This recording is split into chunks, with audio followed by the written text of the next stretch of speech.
Halloween night felt kinda off this year even before anything went down. There was this sharp chill in the air and every porch light seemed to cast more shadows than actual light. My little brother and sister were super hyped with their faces painted, each holding their plastic pumpkin bucket running from house to house with that kid energy eager to grab as much candy as humanly possible. As for me, I was 19, way too old to be trick-or-treating. But I was the responsible one. My mom asked me to go with them because my dad was still at work and she did not feel safe letting them go alone. I had just graduated high school this year and I was supposed to be figuring out college or a job or something for my future. Instead of all that, I was walking around with two kids in costumes through the same streets I was trick-or-treating in 10 years ago. Of course I loved them to death and would do anything for them. But the thought of being 19 and still babysitting on Halloween night just reminded me that I really did not have my life together. Right at that moment, my phone buzzed. A buddy of mine was close by in a side street. It was no big deal, I had been waiting on this all week. Just a quick pickup, maybe stand around and chat for a sec then leave. The whole thing was gonna take 5 minutes max. The kids were gonna be fine, they were with their friends and every house on the street was lit up. In my mind, there was no place safer than this. I knelt down to their level and said, "Look, stay on this exact street and do not cross that corner over there. I will be right back." My sister dropped her plastic vampire fangs while laughing, and my brother was adjusting his cheap Batman mask. Both of them nodded okay and sprinted to the next house, racing to see who could get more candy. I ducked into the side street real quick. Just wanted to hurry up and get back. The further I walked, the more the kids' voices they're laughing and the doorbell started fading away. The streetlights got dimmer and the glowing jack-o'-lanterns turned into deeper darkness. It was wild how just one street away from the crowd could make the whole place feel like another world. Even with the guilt creeping in, I kept convincing myself it was fine. I would be back before the kids even noticed. My mom would never know. Nobody would know except me and my buddy. I saw my friend standing at the end of the alley leaning against a half-broken wooden fence wearing a hoodie. The street was quiet and the sound of crickets filled the air. If I had known what was hiding in the dark behind that fence, I never would have gotten close. We barely got to laugh together for 2 seconds when suddenly the trees next to us started shaking violently. We did not have any chance to prepare. Something exploded out of the dark. A huge guy came at us insanely fast, like he was hiding, waiting for the exact right moment. 1 second all we heard was rustling leaves, and the next second a full-grown man threw himself at us with all his strength. He was not screaming words, he was letting out this terrifying animalistic screech that was way scarier than the impact itself. My body hit the ground and lost his footing while I stepped back and raised my hands instinctively. But the guy slammed into me again full force. His face was inches from mine, eyes bloodshot and pupils dilated so wide it was terrifying, like I could not even see the color of his eyes. Spit was flying from his mouth onto my face as he clawed at my jacket with his nails. I shoved him off, but he came back harder. He was not just throwing regular punches. He was thrashing, clawing and biting at the air like a rabid dog. My buddy scrambled up, grabbed his shoulder and tried to pull him off me. For a second I thought we were gonna overpower him, but the guy whipped around and caught my buddy in the jaw with a hard elbow so bad I heard his teeth crack together. My buddy screamed, "What the hell are you doing?" I did not waste a single second. I charged and slammed into his chest with my shoulder as hard as I could. He stumbled backward, tripped into the trees, and got his legs tangled in the branches. And then he was just gone. He vanished insanely fast, like he was never even there. I stood there gasping for air, my hands shaking uncontrollably. I looked over at my buddy. His lip was bleeding from the side, and his hoodie was ripped at the shoulder. He stared at me in shock and said, "What the hell was that?" I did not have any answers. Then all of a sudden we heard more screams. Not the crazy guy. These were the terrified screams of little kids. In that split second my heart sank. I recognized those voices. It was my brother and sister.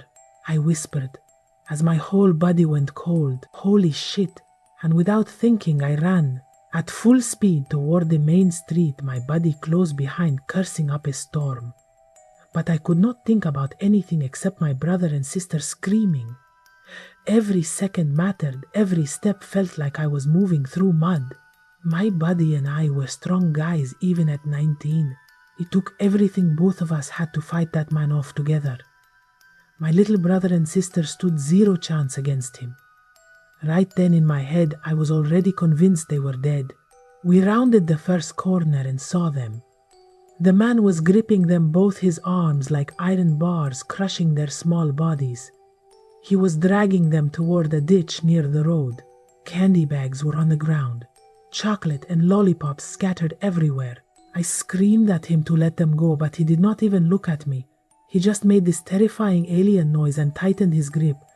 My sister was trying to claw at him. Her plastic vampire fangs fell out while she screamed. I did not think. I just threw my entire body at him full force. We both went tumbling into the ditch. My shoulders slammed the ground so hard I felt white-hot pain. But the adrenaline kicked in and I kept going. I grabbed his clothes with everything I had, trying to pull him away from my siblings. I started hitting him randomly with everything I had. My buddy was right there. He grabbed a huge rock off the ground and smashed it against the back of his head. But the guy did not stop. If anything, he got more violent and started digging his nails into my face. Still, I did not stop. My brother managed to break free, crying his eyes out, and then he kicked the guy in the ribs with all the strength fear could give him. I screamed at them, "Run, get back now!" But they did not move. They just stood right near me, too terrified to leave my side. The man lunged at me again, his teeth bared like he was gonna bite me. I ducked quickly and punched him as hard as I possibly could in his ribs. The punch did not knock him down, but it stopped him for a second. Suddenly he grabbed his stomach and made this noise like he was in real pain. For the first time he looked human, a normal person. He just stood there, breathing hard, eyes wide in terror, and blood covered his chin. His whole body was shaking uncontrollably like he could not handle the madness inside him. Then, with no warning whatsoever, he took off running toward the woods at full speed, bursting through the trees. We could still hear him screaming even after he disappeared. The silence that came after was way worse than the fight itself. My brother and sister were clinging to me, crying uncontrollably, costumes, ripped faces, covered in dirt and tears. My brother said in a shaky voice he was gonna take us. I cut him off, hugged them tight and said, "It is over, he's gone. You are safe now, I promise you, you are safe." But that was not the truth. They were not okay, I was not okay, nobody was okay. At least we were still alive though. We stood amidst the wreckage. Candy stepped on all over the ground. The night around us felt insanely heavy. My buddy was leaning against the fence, his lips still bleeding, muttering over and over, "Holy shit, holy shit." I told him we are going home right now. I asked if he had his phone, but he said no. I said, "Okay, just stay with us." We all walked together. Every single step back to the house felt like walking through enemy territory. Darkness was everywhere. I kept my brother and sister in front of me, my buddy walking behind us. I did not care about anything else, not the bag my buddy was bringing me, not the cut on my face, not the blood on my hands. All that mattered was getting them inside. Any rustle of leaves or snap of a twig, I was certain he was back. My brother was gripping my hand so hard it hurt. My sister was pressed against my side, holding her empty, broken plastic bucket. My buddy limped behind us, spitting blood onto the road every so often, and looking back constantly. The second our house came into view, I thought my heart would stop from the sheer panic. We burst inside and I locked the deadbolt twice. My brother lost it and started crying hysterically again. My sister was not much better off.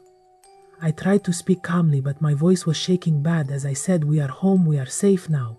The moment my mom and dad saw us, their faces went completely white. Mom ran to check my sister. Dad grabbed the phone and called the cops. I just kept repeating myself, "This guy just appeared out of nowhere. He tried to take them." but the words were catching in my throat. The police got there fast. For the first time in my life, that siren sound was the most comforting thing I had ever heard. They flooded the area, spotlighting the entire forest. Less than an hour later, they came back. I managed to see him for just 1 second while they were putting him in the police car. His clothes were torn, arms shredded by branches, face covered in blood. He was still screaming incoherent stuff, fighting against them like someone possessed. One of the cops shook his head and said, "Obviously he was on something. Nobody knows what it is. You guys are lucky you got away from him." They said lucky, but luck did not explain the look in his eyes, the pure darkness filling them without any logic or feeling. It did not explain his inhuman strength or the screams that ripped through the night. That night changed everything for us. My brother and sister slept in my parents' room for weeks. As for me, every single night I stared at the ceiling, imagining I heard footsteps outside the house. Since then I learned that monsters do not have to wear masks on Halloween. Sometimes they are just ordinary people,